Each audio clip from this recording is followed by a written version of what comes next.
하나님 아버지 은혜와 사랑을 감사합니다. 오늘도 주님의 은혜의 자리를 불러 모아주시고 또 믿음의 삶을 다시 한번 묵상하며 말씀을 저희들에게 허락하여 주시고 또 새로운 발걸음을 걸어갈 수 있도록 인도해 주신 것 감사를 드립니다. 지금까지 저희들에게 베풀어 주신 은혜를 생각하면 이룬 말로 다 형용할 수 없습니다. 일용할 양식, 건강, 가정, 행복, 믿음, 이 모든 것을 허락해 주셨습니다.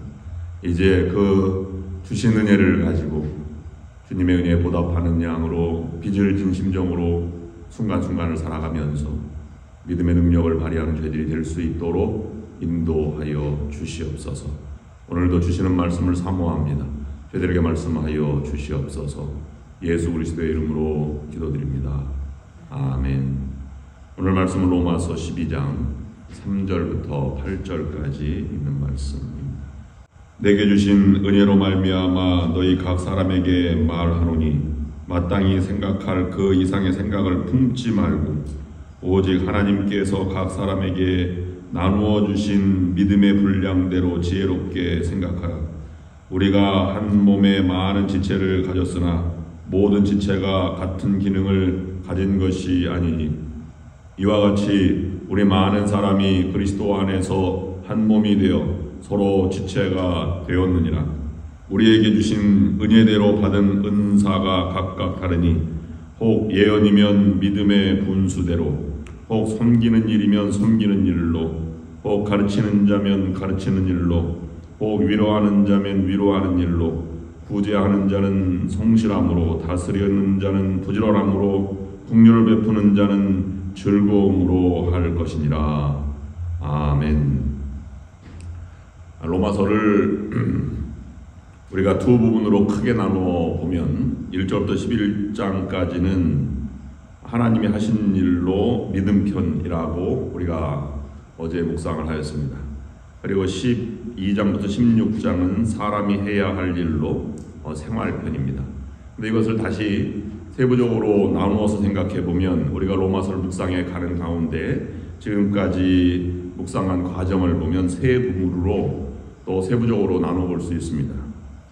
그것은 하나님의 자녀로서의 우리가 정체성, 의롭다 함을 받은 믿음의 삶의 정체성을 1장부터 5장까지 말씀하고 있습니다. 그러면 하나님의 의롭다 불러주시고 우리가 믿음의 정체성, 하나님의 자녀로 살아가는 그 품격이나 믿음의 모습은 무엇인지 하는 믿음의 생활 모습을 6장부터 11장까지 말씀해주고 있습니다. 그 믿음의 모습이 있다면 세상 속에서 경건하면서도 믿음의 품격을 가지고 살아가는 삶의 모습은 어떠한 것인지를 12장부터 16장까지는 보여주고 있습니다. 즉 사도 바울이 로마서에서 강조하는 것은 믿음의 모습이 세상 속으로 강림하신 예수님처럼 우리도 내려와야 한다는 대명제를 주고 계신 것입니다. 오늘은 믿음이 세상 속에서 이루어지는 그 첫 번째로 생활 속에서의 믿음의 모습을 묵상합니다. 우리는 흔히 이렇게 말할 때가 있습니다. 하나님은 이것을 원해. 하나님의 뜻은 이것이야 라고 말할 때가 있습니다. 물론 맞을 때가 있지만 말로 하나님을 대신하는 것이 아닐까, 우리가 그렇게 하나님의 뜻을 분명히 알 수 있을까 하는 생각을 해보게 됩니다. 그런데 그런 말을 듣는 우리들이나 상대편의 말을 한다면 우리는 그게 하나님의 뜻이다 라고 하는 것에 존경심을 갖기보다는 어찌 그렇게 말할 수 있을까 하는 그런 말과 태도로는 삶의 감동과 변화를 주기는 어렵다고 봅니다. 왜냐하면 나의 믿음의 아름다운 품격이 사라지기 때문에 그렇습니다. 내가 경험하는 하나님과 다른 사람이 경험하는 하나님은 같을 수가 없습니다. 하나님의 뜻은 구체적이어야 하지만 모든 사람이 납득하고 마음으로 동의할 만한 상식적이어야 하나님의 뜻입니다. 나에게는 하나님의 꿈처럼 아니면 갑자기 파도처럼 밀물처럼 계시로 다가오지만 다른 사람에게 나타내어질 때에는 그 하나님의 뜻이 이 품격 있게 상식적으로 아름답게 나타나야만 합니다. 이것이 초대교회 성도들과 로마 교회 교인들, 사도들이 보여준 믿음의 아름다운 모습, 아름다운 품격입니다. 이것이 삶의 모습에서 하나님을 경험하며 살아가는 삶의 모습입니다. 행함이 믿음 생활에서 결정적으로 중요한 역할을 한다는 사실을 우리가 쭉 앞에서 읽어왔습니다. 이제는 행동을 어떻게 할 것인가 하는 문제를 사도 바울의 말씀을 통해서 생각해 보아야만 합니다. 그리스도인의 처신에 대한 상세한 가르침을 말씀하고 있습니다. 삶의 내용을 크게 나눠보면 하나는 내가 어떤 사람인가 하는 존재에 대한 물음으로써 나는 누구이며 또 무엇인가 라고 하는 이 to be의 문제가 먼저 다가옵니다. 그 다음에 그 다음에 나타나는 것은 다른 하나는 내가 그러면 어떻게 살아가야 하는가 하는 to do의 문제가 남아 있습니다. 이 둘을 합해서 우리는 삶이다, 인생이다, 믿음의 삶이다 이렇게 말합니다. 그러면 앞의 문제 존재감 아니면 존재에 대한 물음을 통해서 얻어지는 대답이 없으면 뒤에 행위가 무의미하며 또 뒤에 행위만 있으면 앞에 있는 그것은 사라지게 됩니다. 그래서 뒤에 앞에 것이 없거나 잘못되었으면 뒤에 것은 자동적으로 잘못되어 가는 것입니다. 오늘 그러면 믿음이 우리의 삶으로 나타날 때 세상에서 어떻게 생활할 삶으로 표현되어야 하는가 라고 하는 것을 묵상하면서 첫 번째 바울이 주는 교훈의 말씀은 믿음으로 행함이 품격이 된다는 것입니다. 믿음으로 행한다 하는 것입니다. 우리가 자녀를 향한 믿음은 흔들리지 않습니다. 요동치지 않는다, 사라지지 않는다는 것입니다. 자식이 잘못되어 경찰서에 잡혀 있어도 자기 자식은 절대 그럴 자식이 아니다 라는 부모님의 믿음이 있습니다. 또 그렇게 믿습니다. 그렇지만 분명한 실수가 있다고 할지라도 자식이 본래 그런 모습은 아니었을 것이라고 생각을 하면서 그래서 믿는 만큼 자식이 돌아오기를 기다리고 기대하며 살아갑니다. 우리가 하나님을 믿는다면 믿는 만큼 행하게 되어 있습니다. 그렇게 행하지 않는 것은 그렇게 믿지 않기 때문입니다. 그러므로 우리는 객관적인 안목을 가져야만 합니다. 객관적인 안목이 성숙한 인격의 사람이며 인격이 성숙한 사람만이 믿음의 품격을 나타낼 수 있습니다. 그러므로 믿음이 삶으로 나타나고 삶을 보면서 믿음을 우리는 분명하게 객관적으로 볼 수 있습니다. 이 객관적인 안목을 갖고 살아간다고 하는 일은 인격이 얼마나 성숙했는가 여하에 따라서 그 모습이 드러나고 결정되게 됩니다. 그래서 세상에도 그렇게 평가하는 말이 있습니다.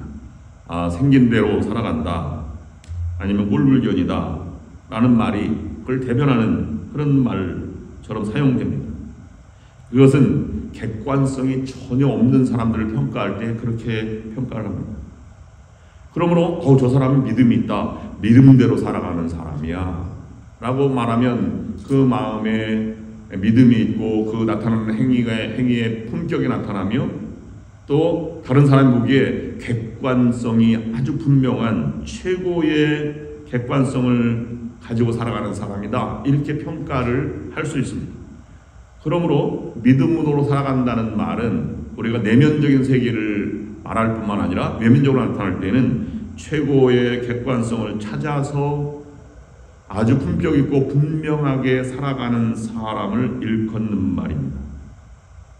최선을 다하여 살아가지만 객관성의 정도를 높이고 또 높여서 예수님은 내 뜻대로 하지 마옵시고 아버지의 뜻대로 하여 주시기를 원합니다 라고 기도를 하였습니다.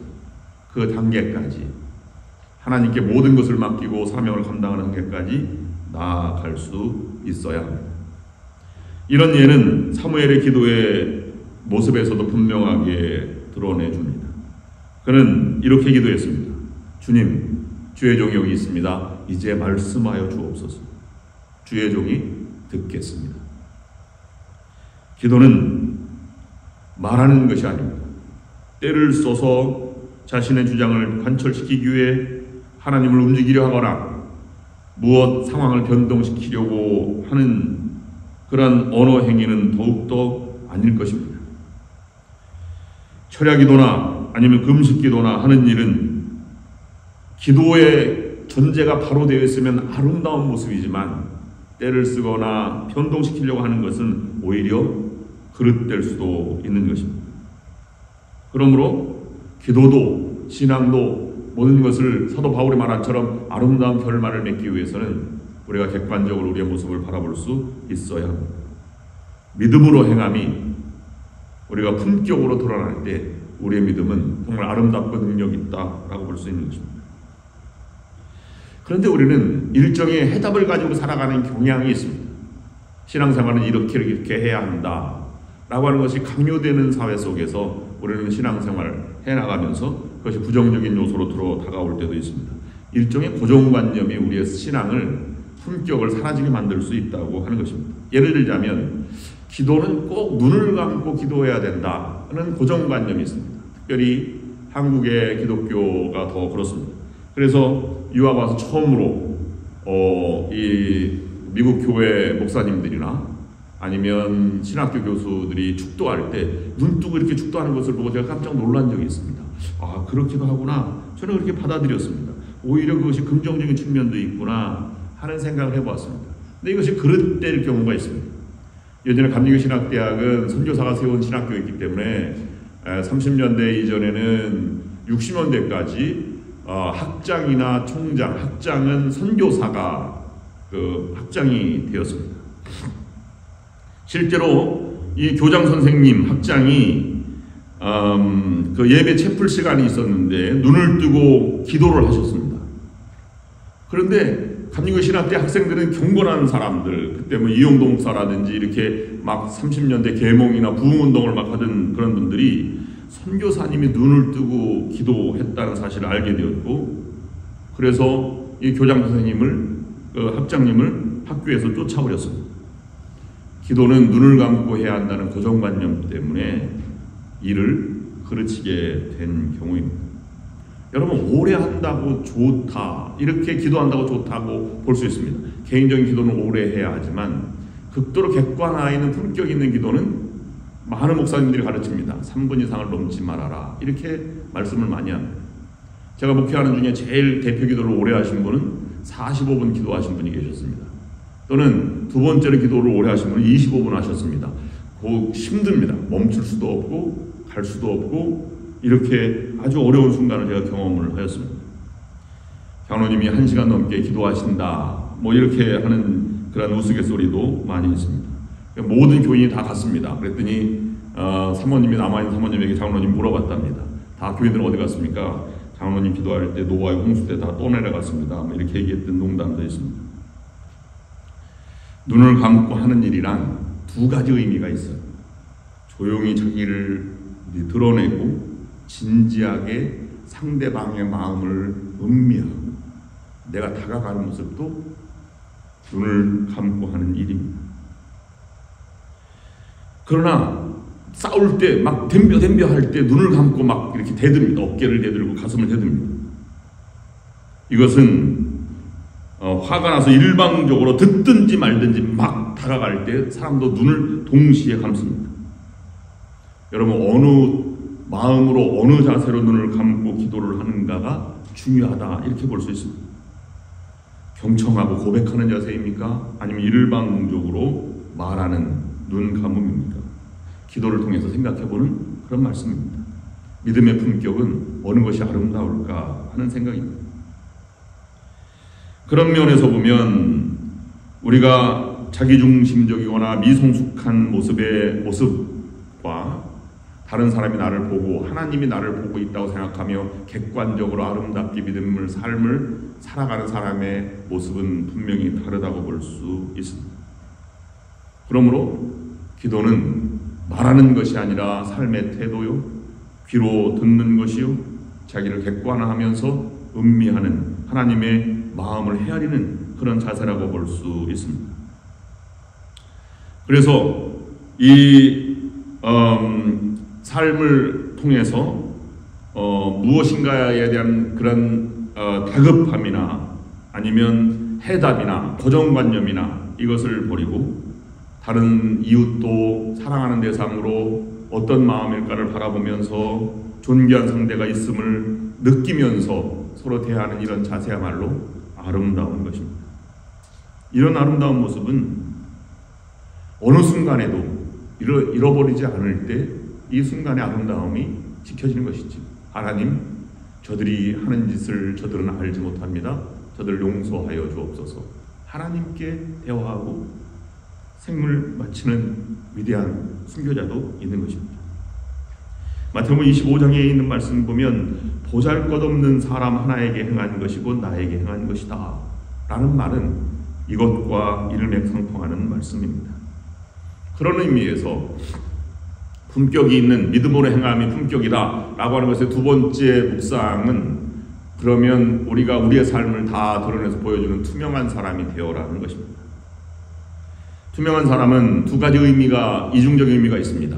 나를 감추고 없는 곳에서 살아가는 사람도 있고 나를 모든 것을 드러내놓고 깨끗한 마음으로 살아가는 사람이 있습니다.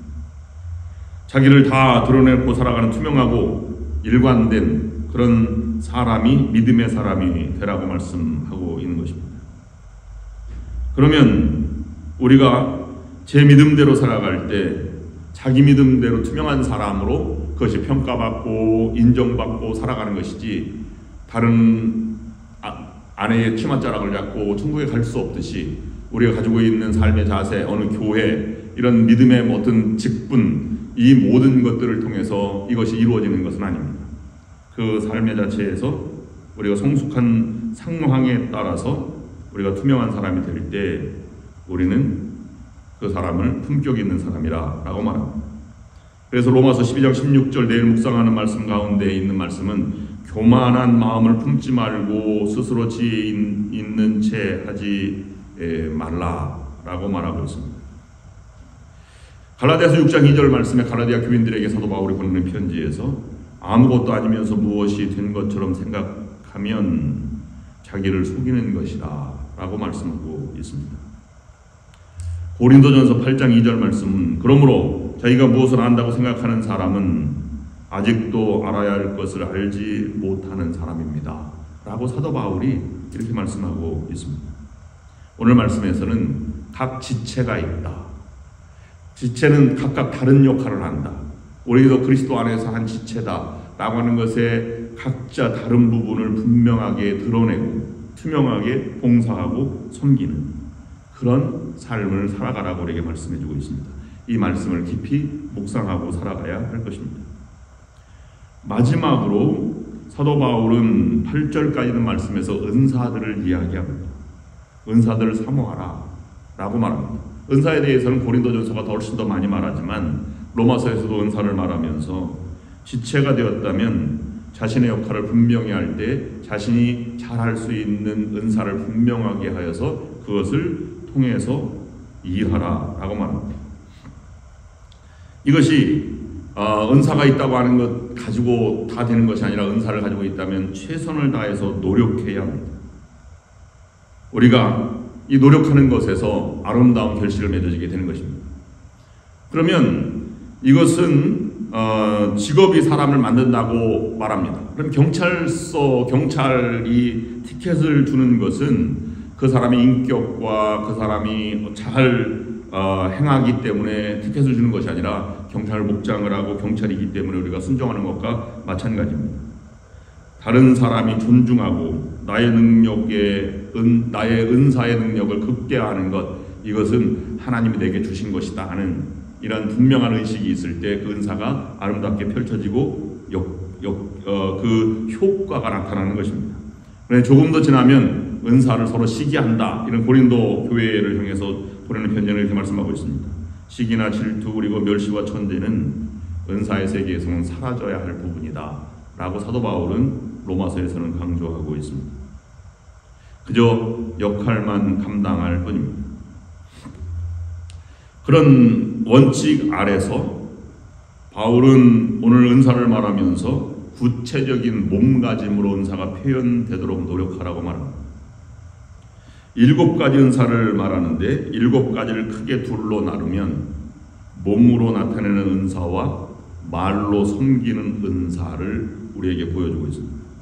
사도행전 6장 2절 말씀에 이렇게 표현된 말씀과도 일맥상통합니다. 말씀 봉사와 식탁 봉사와 같은 것입니다. 그럼 똑같은 것입니다. 교제와 섬김, 언어로 나타내는 은사도 섬김을 위해서요. 몸으로 나타내는 은사의 목적도 교제와 섬김을 위해서 하는 것입니다. 그러면 이 말로 하는 것은 예언을 통해서 가르치는 일로 이 모든 것을 나누었는데 덕을 세우고 위로하고 격려하는 말로서 섬기는 것입니다. 그래서 다른 사람을 이해를 돕기 위해서 봉사하고 권면하는 일은 이 약한 사람들을 돌보는 봉사를 통해서 우리가 서로 세워주고 하는 것이 말로 하는 은사의 최고의 이 섬김의 모습으로 나타날 수 있는 것입니다. 다음으로 몸으로 섬기는 일은 몸이 하는 헌신의 행위입니다. 나눠주는 일, 봉사하는 일, 베푸는 일, 자선을 하는 일, 이 모든 것입니다. 이것은 무엇이냐면 내가 위가 아니라 다른 사람도 우월감이나 아니면 불쌍한 생각을 갖는 그런 마음을 속에서 서로 존경하고 순수한 마음으로 우리의 형제를 돌본다는 생각으로 돌보는 그런 자세를 가르쳐 말합니다. 이것에서 우리 아리스토텔레스가 말한 이 말은 우리에게 큰 울림이 됩니다.